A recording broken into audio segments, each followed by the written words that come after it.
Good evening po everyone, good evening.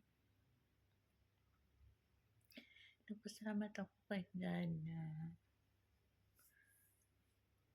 okey na ang lahat at saka masaya na ako kasi konting tiis na lang makita ko ng pamilya ko sa Pilipinas. Nagpasalamat akong lubos sa nanood sa mga content ko at saka yung mga ibang-ibang bansa, taga-ibang bansa din ang nanood sa akin. Kaunti lang mga Pilipino. Nagpasalamat akong lubos sa inyo na lagi kayong nag-join sa live ko. Salamat sa inyong lahat at saka sa mga Pilipino ko na basher ko. Salamat po sa inyo. Alam ko naman ang sarili ko kung ano yung ginawa niyo sa akin. Okay lang yun, at least wala akong mali sa inyo. So, naghanap buhay lang ako ng tahimik, hindi ako nangapak ng tao. So, ayaw ko naman na sangkutin yung mga pangbas ninyo sa live ko. Tahimik lang ako, pero wag namang below the belt yung mga comment ninyo kasi nakasakit na kayo ng damdamin ng tao. Kahit walang ginawa, magawa kayo ng sarili ninyong mga kwento.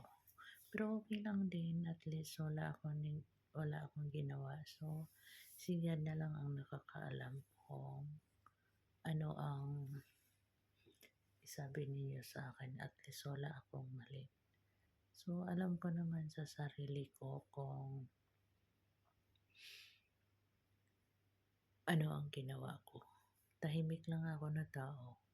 Pero minsan, nasa live ko, makita ko na kabayan ko pa ang namasto sa akin.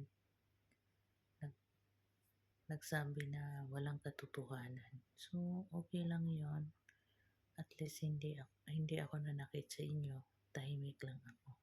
Pero wag namang below the belt. Kasi pag below the belt na yung mga comment ninyo, talaga magsisi kayo sa huli.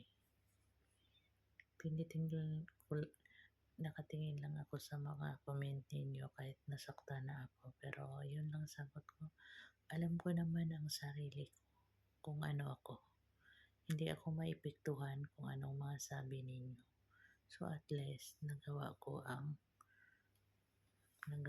yung live ko na wala akong inaapakan. Alam ba ninyo mas mabuti pa yung mga ibang lahi kasi hindi marunong manakit ng tao. Nirespeto nila ako, nirespeto ko din sila, pero yun pang kabayan ko na yun pa ang grabe mamastos. Hindi niyo kilala ako kung ano ako. Tandaan ninyo kung anong ginawa ninyo sa kapwa ninyong Pilipino.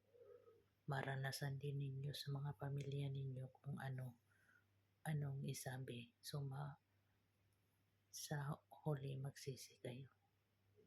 Kung anong ginawa ninyo sa kapwa ninyo, babalik yun sa inyo. Tandaan ninyo yan.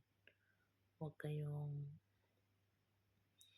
magpapiling na perfect. Ako, wala akong inapakan na tao, pero feeling ko lang na hindi pa ako perfect. Pero wala akong sinabihan na masama. Friendly talaga ako, pero ayaw ko lang na sabihan ninyo ako na sobra na akong sama. Hindi ako masamang tao. Tandaan ninyo na hindi ako masamang tao. Kung ibas man ninyo ako, so ibas na lang ninyo ako. So more basher, more views, diba? Sige, magbas kayo. Pabalik yun sa inyo. At least wala akong ginawa sa inyo. Salamat sa inyong lahat, mga basher ko.